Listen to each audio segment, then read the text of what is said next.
আমাদের অবস্থা দেখুন আমরা কিভাবে বসে রয়েছি। দেখে মনে হচ্ছে আমরা একটা ধর্নার মধ্যে বসে রয়েছি। সেখানে আমি বলে না, এখানে অনেক কেউ রয়েছে। তবে এগুলো কলেজের ছাত্রছাত্রী। এটা হচ্ছে গৌড়বঙ্গ বিশ্ববিদ্যালয়। আর এতগুলো যা দেখলাম কলেজের ছাত্রছাত্রী সেখানে বসে রয়েছে। তো এগুলো যে দেখতে পাচ্ছি এতগুলো কলেজের ছাত্রছাত্রীর ভিড়, সেটা কি কারণে?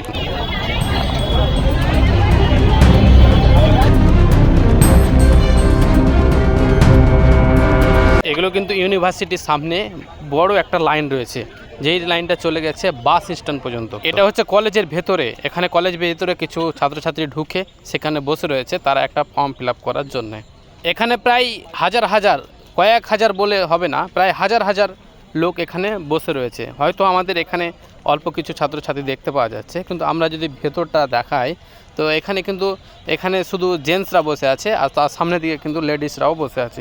প্রায় কয়েক হাজার ছাত্রছাত্রী এখানে একসাথে বসে, তার সাথে আমিও বসে রয়েছি। এবং আমিও একটা কাজে গিয়েছিলাম, সেখানে দেখতে পেলাম যে হাজার হাজার ছাত্রছাত্রীর ভিড়। সেখানে কিন্তু আমিও তাদের সাথে সাথ দিলাম। প্রথমত আমার মোটেও ইচ্ছা ছিল না। এটা হচ্ছে গৌড়বঙ্গ বিশ্ববিদ্যালয়। আর এখানে দেখতে পাচ্ছি যে সেখানে অনেক ছাত্রছাত্রীর দরজার সামনে কিন্তু ভিড়। সেখানে আমরা প্রথমত যা দেখলাম, আমি সকালবেলা যখন আসি হয়তো ভেবেছিলাম যে এসে হয়তো সেরকম ভিড় পাবো না, হয়তো আমি একাই ফার্স্ট আসলাম। কিন্তু আমি আসার পরে দেখছি সেখানে কয়েক হাজার ছাত্রছাত্রী সেখানে উপস্থিত হয়ে গেছে। তো যাই হোক, আমি আসার আগে আগে এতগুলো ছাত্রছাত্রীর ভিড় আমি স্বপ্নেও ভাবতে পারিনি যে এতগুলো ছাত্রছাত্রী হয়ে যাবে। কিন্তু আমি যখন প্রথমত ভাবলাম যে হয়তো কয়েক হাজার হবে, কিন্তু আমি যখন ধীরে ধীরে সেই রাস্তার দিকে এগোতে থাকলাম, তখন দেখছি যে সেখানে কয়েক হাজার, অর্থাৎ 15 থেকে 20 হাজার ছাত্রছাত্রীর ভিড়ে। সেটা একটাই কারণ, সেটা কারণ হচ্ছে যে এখানে একটা ফর্ম ফিল আপ করবে, তারা কলেজের সার্টিফিকেট নেবে। সেই কলেজের সার্টিফিকেট নেওয়ার জন্য এতগুলো ছাত্রছাত্রীর ভিড়। পশ্চিমবঙ্গে নতুন সরকার আসার পরে হয়তো ভেবেছিলাম যে হয়তো ভিড়গুলো কমবে, কি ভিড় কমা কি তার থেকে কিন্তু আরও বেশি ভিড় করে দিয়েছে। কারণ বলা হয়েছে যুবশক্তির কারণে, অর্থাৎ যুবশক্তি করতে গেলে তাদেরকে হয় কলেজ সার্টিফিকেট না তো মার্কশিট, যে কোনো কিছু লাগবে। তো তারা তাদের জিনিস নেওয়ার কারণে এখানে দেখছি ছাত্রছাত্রীর ভিড় অবাক করা। হাজার হাজার ছাত্রছাত্রী রয়েছে এখানে।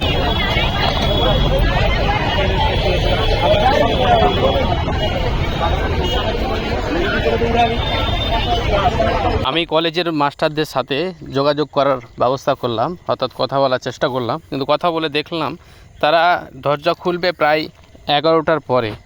তো সেখানে অনেকেই ছাত্রছাত্রী প্রতিবাদ করছে, তারা 11টার পরে কেন সেই দরজা খোলা হবে, এখনও তো ভেতরে ঢুকিয়ে দিলে তো ভালো হয়। কারণ এখানে অনেক ছাত্রছাত্রী কিন্তু রোদে অনেকেই থাকতে পারছে না, অর্থাৎ বিশেষ করে যারা লেডিস মেয়েরা, ওই মেয়েরা কিন্তু অনেকে এখানে প্রায় 2-1 মাথা ঘুরে পড়ে গেছে। তবুও গতকালকে এখানে কিন্তু অনেক বড় ঝামেলা হয়ে গেছিলো।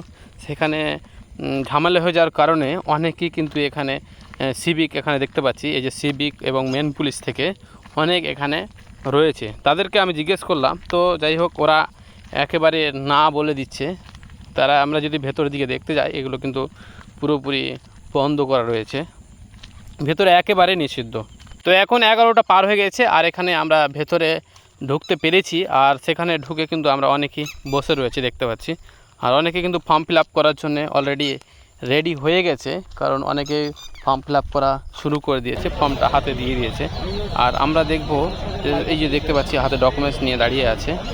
আর আমরা দেখব কিছুক্ষণের মধ্যে এই লাইনটা আবার 4টে লাইন হবে, অর্থাৎ 4 জায়গাতে আবার লাইন দিতে হবে। তো যাই হোক, আজকে সকালবেলা থেকে শুরু করে পুরো কিন্তু এখানে পুরো দিনটাই কেটে যাবে এখানে, যা বোঝা যাচ্ছে। কারণ এখানে 1-2 ছাত্রছাত্রী নয়, প্রায় হাজার হাজার ছাত্রছাত্রী রয়েছে এখানে। আমরা যদি ওই দিকটা দেখানো যায়, ওই দিকে যাওয়া নিষেধ, ওই জন্য যাওয়া হচ্ছে না। হাজার হাজার রয়েছে ছাত্র।